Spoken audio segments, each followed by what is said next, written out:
नमस्कार। दिव्य होम से मैं फाल्गुनी आप सबका हार्दिक स्वागत करती हूँ। जैसा कि आपको पता है, हम प्रतिवर्ष मार्गशीर्ष माह की पूर्णिमा को भगवान दत्तात्रेय की जयंती के रूप में मनाते हैं। इस वीडियो में हम भगवान दत्तात्रेय की जीवन और उनके इस हिंदू सनातन धर्म के योगदान के बारे में कुछ 15 रोचक जानकारी आपके सामने प्रस्तुत करने जा रहे हैं। लेकिन इससे पहले कि हम चर्चा आगे बढ़ाएं, रोज की तरह मुझे कमेंट बॉक्स में श्री जय गुरुदत्त लिखें और मेरे चैनल को सब्सक्राइब करें। सबसे पहले तो भगवान श्री दत्तात्रेय का जन्म श्रीमद् भागवत महापुराण के अनुसार महर्षि अत्रि एवं माता अनसुया के यहाँ त्रिदेवों के अंश से 3 पुत्रों के जन्म लेने का उल्लेख मिलता है। कहते हैं कि ब्रह्मा के अंश से चंद्रमा, विष्णु के अंश से दत्तात्रेय और शिव के अंश से दुर्वासा ऋषि का जन्म हुआ। इनके माता पिता जो ब्रह्मा जी के मानस पुत्र महर्षि अत्रि और उनकी माता जो कपिल मुनि की बहन और सांख्य शास्त्र की प्रवक्ता और विद्वान सती अनसुया मानी जाती है। महर्षि अत्रि सतयुग के ब्रह्मा के 10 मानस पुत्रों में से एक तथा उनका आखिरी अस्तित्व हमें चित्रकूट में सीता अनसुया संवाद के समय अस्तित्व में मिलता है। उन्हें सप्त ऋषियों में से एक माना जाते हैं तथा ऋषि अत्रि अश्विनी कुमारों की भी कृपा प्राप्त है। अतः ऐसे दिव्य आत्मा के घर भगवान श्री दत्तात्रेय का जन्म होना और उन्होंने जन्म लेते ही जो तीनों हिंदू सनातन धर्म की जो तीनों परंपरा है, शैव परंपरा, वैष्णव और शाक्त परंपराओं को खंडन करके केवल एक परंपरा का अनुसरण का उपदेश भी दिया। उसके जीवन की तीसरी सबसे महत्वपूर्ण बात है कि ये त्रिदेवमय स्वरूप है। पुराणों के अनुसार इनके 3 मुख, 6 हाथ और 3 देवों के रूप में एक त्रिवेणी संगम के रूप में मनाया जाता है। हिंदू धर्म के त्रिदेव ब्रह्मा, विष्णु और महेश की प्रचलित विचारधारा के विलय के लिए ही भगवान दत्तात्रेय ने जन्म लिया था, इसीलिए उन्हें त्रिदेव का स्वरूप माना जाता है।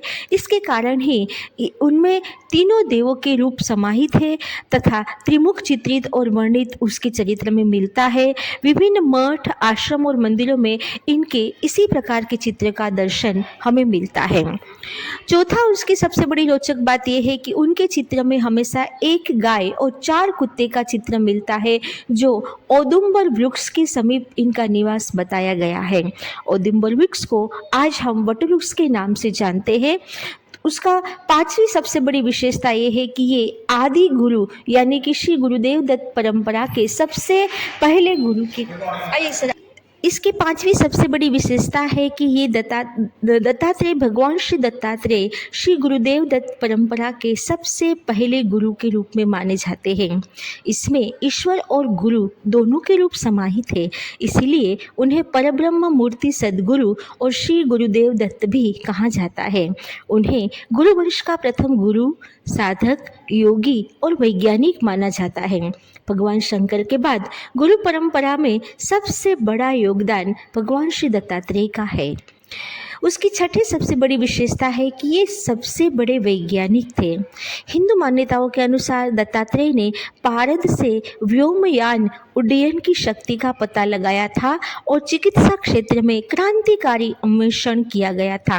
व्योमयान उड्डयन यानी कि आज का जो प्लेन है, जो उस सतयुग के ज़माने में गरुड़ के रूप में स्थापित था, वो उड्डयन की स्थापना भी श्री गुरु दत्तात्रेय ने की थी। उसकी 7वीं सबसे बड़ी विशेषता है कि उनके अंदर 3 संप्रदाय, शैव, वैष्णव और शाक्त संप्रदाय का समन्वय मिलता है। क्योंकि इन्हें तीनों ही संप्रदाय की त्रिवेणी के रूप में माना जाता है। उनके प्रमुख 3 शिष्यों में थे जो तीनों राजा ही थे, 2 योद्धा जाति से थे तो एक असुर जाति के थे। अतः वे कोई भी संप्रदाय में या कोई भी मनुष्य जाति में किसी को भी अपना किसी के बीच में वो डिफरेंशिएट नहीं करते थे, वो किसी को भी अपना गुरु बना लेते थे। भगवान परशुराम का भी नाम उनके शिष्यों में आता है। हिंदू सनातन धर्म के 3 मुख्य संप्रदाय वैष्णव, शैव और शाक्त के संगम स्थल के रूप में भारतीय राज्य त्रिपुरा में उन्होंने शिक्षा दीक्षा ली थी। यह भी मान्यता है कि इसी त्रिवेणी के कारण ही प्रतीक स्वरूप उनके 3 मुख दिखाए जाते हैं, जबकि वास्तव में उनके 3 मुख नहीं है। दत्तात्रेय में शैव वैष्णव और शाक्त ही नहीं बल्कि तंत्र, नाथ, दशनामी और इनसे जुड़े कई संप्रदायों का समावेश भगवान श्री गुरु दत्तात्रेय के रूप में मिलता है। इसीलिए आज जहाँ भी कुंभ मेला होता है, जितने भी अखाड़े होते हैं, वहाँ पे श्री गुरु दत्तात्रेय का चित्र और उसकी तस्वीर हमें पूरे पूजनीय भाव से मिलती हैं।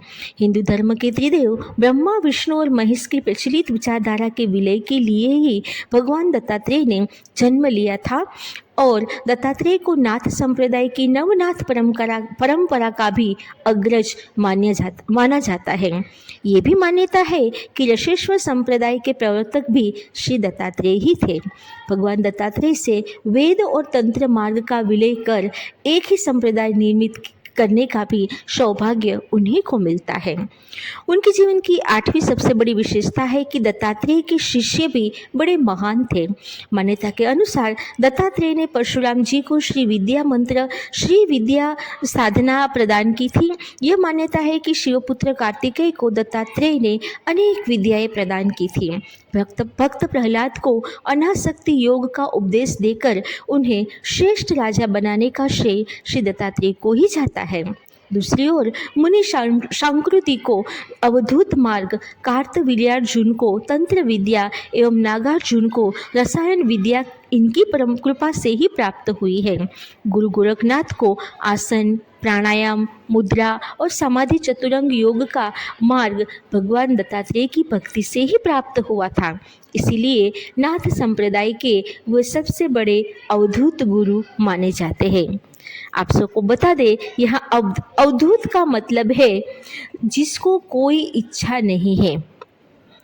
इनके जीवन की 9वीं सबसे बड़ी विशेषता ये है कि श्री भगवान गुरु दत्तात्रेय के 24 गुरु माने जाते थे। उनके जीवन में कई लोगों ने शिक्षा ली, लेकिन दत्तात्रेय खुद जहाँ भी जाते थे, वन्य पशुओं से लेके कई कार्यकलापों से उन्होंने अब शिक्षा दीक्षा ग्रहण की, जिसमें सबसे पहला गुरु जो उनका है वो पृथ्वी, जल, अग्नि, वायु, आकाश, ये 5 तत्वों के उपरांत चंद्रमा, सूर्य, कपोत, अजगर, सिंधु, पतंग आदि काफ़ी मिला के पशु पक्षियों मिला के उसकी 24 गुरु माने जाते हैं। उसकी 10वीं सबसे बड़ी विशेषता है उसकी दत्त पादुका। ऐसी मान्यता है कि दत्तात्रेय नित्य प्रातः काशी में गंगा जी में स्नान करने आते हैं। आज भी वो काशी में गंगा स्नान करने के लिए ब्रह्म मुहूर्त में आते हैं। इसी कारण काशी के मणिकर्णिका घाट की दत्त पादुका दत्त भक्तों के लिए पूजनीय स्थान है। इसके अलावा मुख्य पादुका स्थान कर्नाटक के बेलगाम में भी स्थित है। देश भर में भगवान दत्तात्रेय को गुरु के रूप में मानकर इसकी पादुका को नमन किया जाता है। गुजरात में गिरनार पर्वत स्थित सबसे ऊंची चोटी में श्री दत्त चोटी जिसको कहते हैं, वहाँ पर भी उनकी पादुका आज भी मौजूद है। उसकी 11वीं सबसे बड़ी विशेषता है कि गुरु झाप यानी कि उनके चरित्र का जो महान पुस्तक है, जो जिसे हिंदू धर्म का महान पुस्तक माना जाता है, वो है गुरु चरित्र।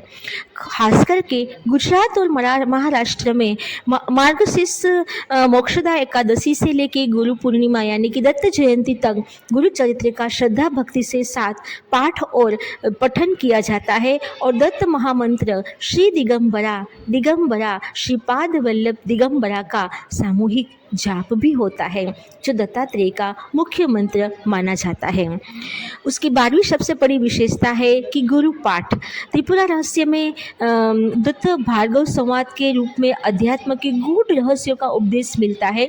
दत्तात्रेय का उल्लेख पुराणों में भी मिलता है। इन पर 2 ग्रंथ है, एक तो अवतार चरित्र और दूसरा गुरु चरित्र, जिन्हें वेद तुल्य ग्रंथ के रूप में माना जाता है। इनकी रचना किसने की यह कभी हम नहीं जान पाएंगे। मार्गशीर्ष सप्तमी से मार्गशीर्ष 14वीं तक यानी कि दत्त जयंती तक दत्त भक्तों द्वारा गुरु चरित्र का पाठ किया जाता है। उसके कुल 52 अध्याय में कुल 7491 पंक्तियां हैं, जिसमें श्रीपाद, श्री वल्लभ और श्री नरसिंह सरस्वती की अद्भुत लीलाओं एवं चमत्कारों का वर्णन हमें श्री गुरु चरित्र में मिलता है। दर्शकों को ये कहते हुए हमें बहुत खुशी होती है कि दिव्य होम में हर साल मार्गशीर्ष मोक्षदा एकादशी से लेकर गुरु जयंती तक यानी कि दत्त जयंती तक हम ये गुरु चरित्र का पाठ और पठन करते हैं।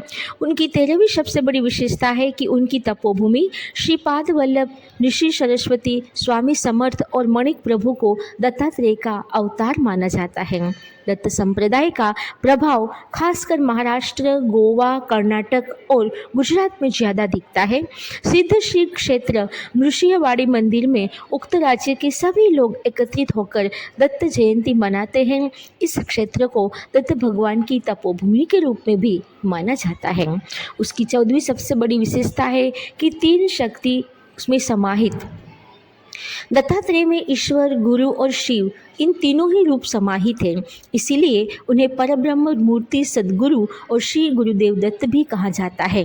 दत्तात्रेय को शैवपंथी शिव का अवतार, वैष्णवपंथी विष्णु का अवतार तथा शाक्त पंथी श्री दत्तात्रेय के अवतार के रूप में माना जाता है।